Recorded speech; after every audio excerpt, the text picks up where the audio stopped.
My name is Dr. Esther Trufan, and in this video, I'm going to demonstrate a process called spherification. For those of you who are experts at cooking, you probably know this experiment as the first recipe that has an inventor. So for the experiment, we're going to need sodium alginate, calcium chloride, deionized water, food coloring, and you can go with any food coloring of your choice. We're also going to need a scale. We'll need a small beaker. I'm going with a 100 milliliter beaker. In this one, we're going to place a small magnetic stir bar. We're going to need 2 larger beakers, and I am using 2 250 milliliter beakers today. I will eventually need a syringe, a strainer, and a waste container. For the final piece, I will be measuring some water, so I will be using some deionized water that will be measured in a graduated cylinder. To mix my sodium alginate, which is not very soluble in water, I will be using magnetic stirring, so I will need a magnetic stir plate along with a magnetic stir bar. And then for the last bit, I will be using a petri dish, but you can replace that with a watch glass. So let's get started. It seems like we're going to do a lot today. First, we begin by taking our small beaker, turning on the scale, placing the beaker on the scale, tearing it, and then measuring out 0.1 gram of the sodium alginate.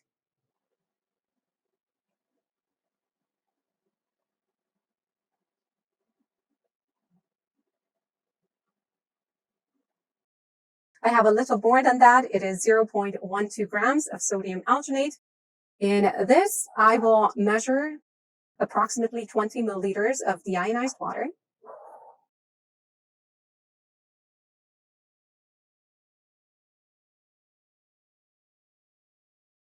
I will record the volume.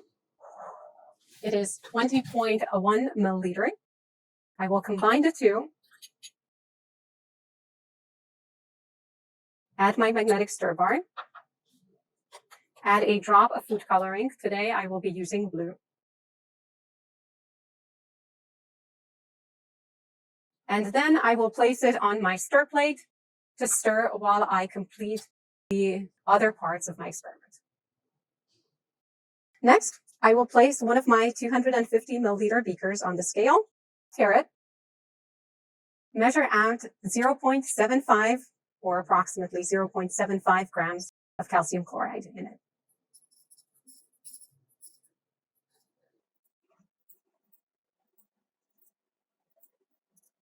I have 0.78 grams of calcium chloride. And with that, all my mass measurements are complete. To this calcium chloride, I will add approximately 150 milliliters of deionized water.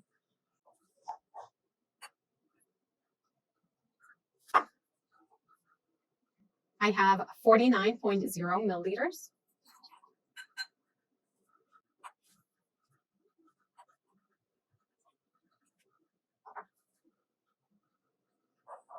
I have 49.2 milliliters.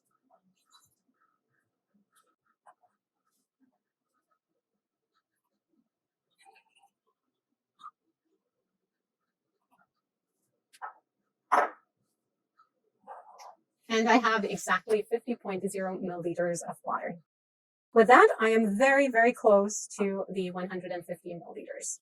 And that is enough. If I have a stirring rod, I can mix it. If not, I can give it about 2 minutes and it will mix on its own. The important thing is for all the calcium chloride to fully dissolve before we proceed to the next step in the experiment. In our third cup, I am going to pour the remainder of my water. This will be useful to rinse off the calcium chloride.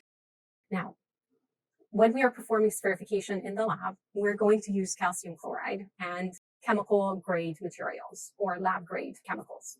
However, should you want to attempt this experiment at home, it is recommended that you purchase food grade chemicals, perform the same experiment, and at the end, you can safely consume the product of your efforts.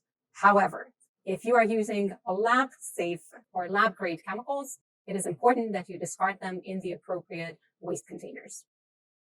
So let's proceed with our experiment. Our sodium alginate is rather well dispersed, and it is acquiring a rather uniform blue color. This is when we're going to extract approximately 5 milliliters of it into our syringe.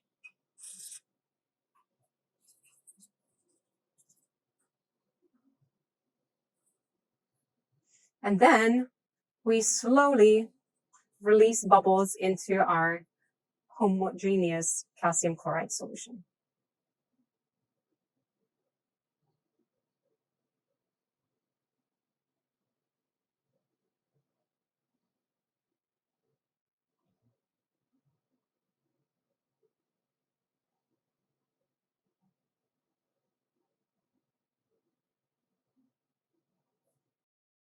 It will take approximately 30 seconds for these bubbles to set their shape. And when the 30 seconds have elapsed, we're going to transfer the contents of our calcium chloride solution into this larger beaker. Should we want to do this a couple times, we may want to return the sieved calcium chloride solutions back in the original container and do this over and over again. I will take my strainer and transfer my mixture through it.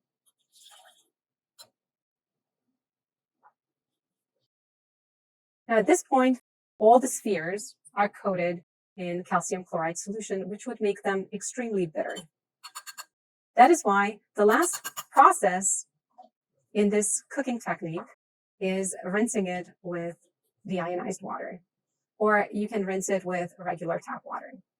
If I am done with my calcium chloride solution, I can discard it. If I would like to repeat my experiment, I can always pour it back into my beaker and reuse it. After some rinsing with deionized water, or at home you can do this with tap water, we strain it again. And now our rinsed spheres are ready for play. We transfer them onto our Petri dish. And we can begin further sensory exploration. All of these little beads can be picked up, and exploring their texture and behavior is another opportunity for you to start asking scientific questions and performing experiments to prove it. You can press on your little balls and they will burst. And if you do this every couple seconds, you should notice some change in how those bursts happen and the texture of your final residue. When you're ready, you can explore this experiment with other colors, with other shapes, and with other sizes and other concentrations of your alginate and your calcium chloride solutions.